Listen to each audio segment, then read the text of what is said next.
He left her a voicemail the day before the surgery.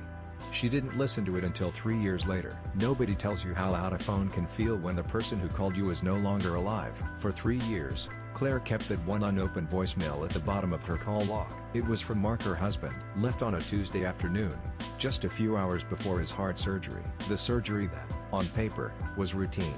It wasn't. He never woke up. They were married for 12 years. No kids. Just a small house with creaky floors, a garden she always meant to fix, and 2 mismatched mugs they fought over every morning. It wasn't a perfect marriage, but it was theirs. Real.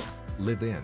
A little bruised but full of laughter and small rituals. The morning of the surgery, he kissed her forehead and joked, "Don't forget to feed my sourdough starter. That thing's more high maintenance than I am." She rolled her eyes, told him he was being dramatic, and said she'd call after work. She never got to. The call came instead from a nurse. Unexpected complication. Heart gave out. He was gone in minutes. In the days that followed the paperwork, the funeral, the fridge full of food from well-meaning people, she noticed the voicemail. She saw the timestamp, 1 hour before the surgery. Her finger hovered over the play button more times than she could count, but she couldn't do it. Not yet. What if he said something too final? What if he sounded scared? What if his voice cracked? What if she broke again?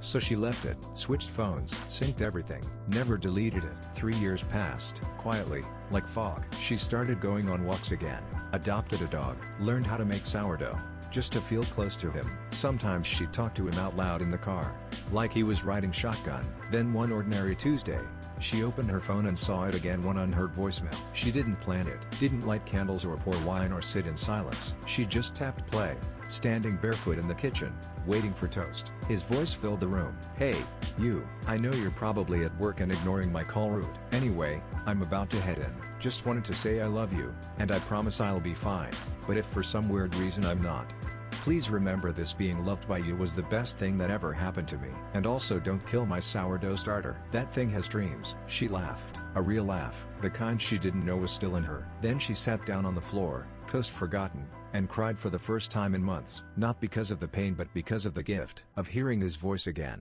of knowing he left her love, wrapped in humor, exactly when she'd need it most. She saved the voicemail, backed it up twice, wrote the words down by hand, and that night, she fed the sourdough starter, just like he would have wanted.